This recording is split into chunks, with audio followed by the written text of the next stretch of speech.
सब अर्थ का मतलब है खुद को जानना। अर्थ का मतलब है जिसका भी आप अर्थ जानना चाहते हो उसका भेद जानना, उसका मर्म जानना, उसका सार पता होना।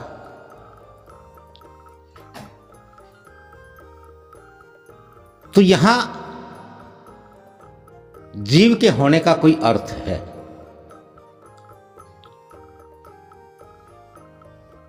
और जो जीव मनुष्य के अतिरिक्त हैं उन सबको अपने होने का अर्थ मालूम है।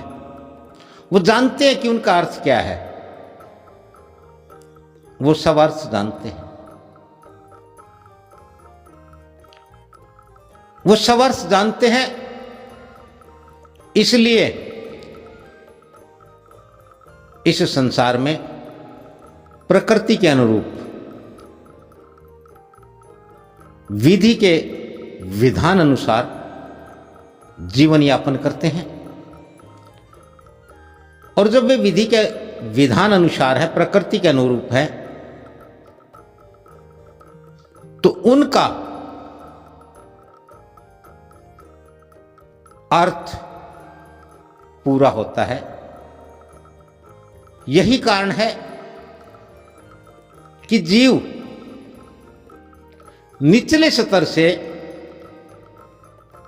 ऊपर आते जाते हैं। अर्थात एक तत्व वाले जीव अपना पूरा करने के बाद द्वितत्व हो जाते हैं। दो तत्व वाले अपना पूरा होने के उपरांत तीन तत्व प्रधान हो जाते हैं। इसी तरह से तीन तत्व वाले चार तत्व और चार तत्व वाले पंच तत्व का प्रधान जीव हो जाता है। और पंच तत्व वाले प्रधान जीव के लिए एक नियम है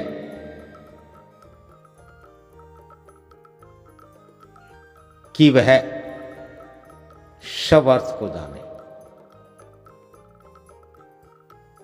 खुद को जाने,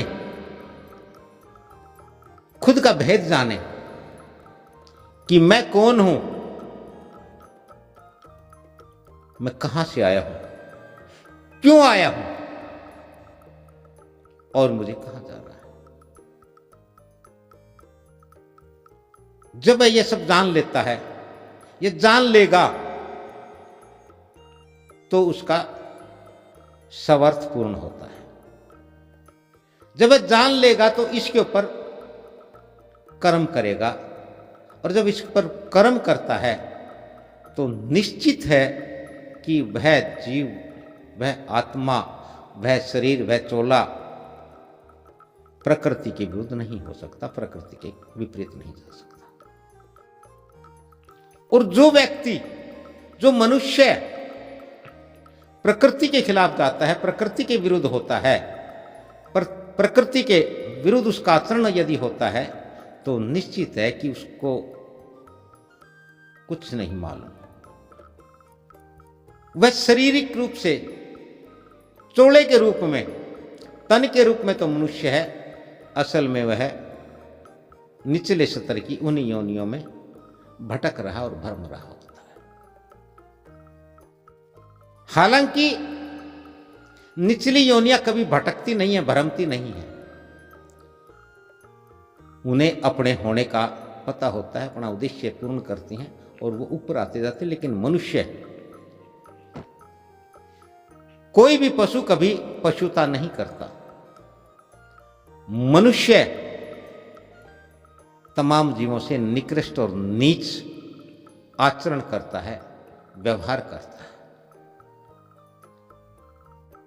मैं तो यूं कहता हूं कि यदि किसी बुरे कर्म करने वाले, पाप कर्म, नीच कर्म करने वाले व्यक्ति के लिए यदि कहा जाए कि वह पशुता है, तो यह पशुओं का अपमान है। क्योंकि कोई भी पशु पशुता नहीं करता। वह पशुता नहीं करता जिसे हम पशुता मानते हैं। वे तो नियमों के अनुकूल, नियमों में बंधे, प्रकृति के अनुसार करते हैं सब कुछ। नीचता तो मनुष्य करता है, जो न प्रकृति को मानता है, न प्रकृति को जानता है, न प्रकृति को समझने का, जानने का प्रयास करता है। अपनी ही धुन में, अपनी ही मस्ती में, अपने ही अंदाज में, अपने ही ढंग से प्रकृति के विरुद्ध लगा हुआ है। यदि उसने सृष्टि के इस खेल को समझा होता, इस खेल को जाना होता, ये खेल क्या है, तो निश्चित है कि वह वैसा आचरण, वैसा व्यवहार, वैसा कर्म नहीं करता जैसा वह कर रहा है। या संसार के किसी भी व्यक्ति से बात करके देखिए, प्रत्येक व्यक्ति शक्तियों के पीछे भागता है, शक्तियां प्राप्त करना चाहता है, शक्ति पाना चाहता है। यदि कोई व्यक्ति भ्रमवश, जो नहीं है,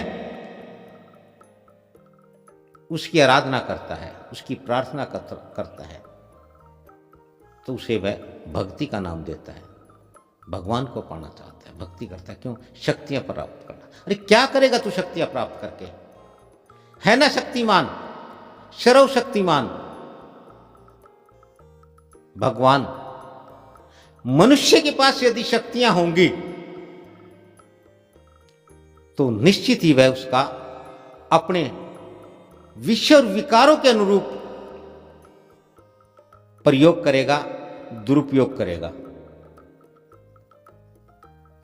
शक्ति प्राप्त कर लेने के बाद मनुष्य शक्तिशाली यदि बन जाएगा तो क्या करेगा? शक्तिशाली होकर अपने से अधीनस्थ, अपने से नीचे, अपने से छोटे जीवों पर ही तो अपनी शक्ति का प्रयोग कर पाएगा। इस पूरे संसार में कोई ऐसा व्यक्ति नहीं है जिसने संसार में सांसारिक शक्तियां प्राप्त कर ली हो और उसने अपने से अधीनस्थ, अपने से निम्न जीवों का कल्याण किया हो, उनका कल्याण करता हो, उनके कल्याण की, उनके हित की बात सोचता हो। मनुष्य तो शक्तियां इसलिए अर्जित करता है ताकि वह अपनी मनमानी कर सके, वह जो चाहे वो कर सके, जो चाहे तो होता ही नहीं है। जो चाहे किस लिए? जब हम एक बात कहते हैं कि परमपिता परमात्मा वो शक्तिमान है, वो सर्वशक्तिमान है, तमाम शक्तियों का दाता है, क्या वह कभी अपनी शक्तियों का गलत प्रयोग किया है? क्या परमात्मा ने आज तक अपनी शक्ति के बलबूते, अपनी शक्ति के बल पर कोई ऐसा कर्म या कुछ भी ऐसा लगता है जिससे जीवों का अहित होता हो, जो जीवों के विपरीत हो, जीवों के प्रतिकूल हो? प्रकृति जो भी करती है वह उसके बनाए हुए, उसके रचे गए तमाम जीवों के अनुकूल होता है।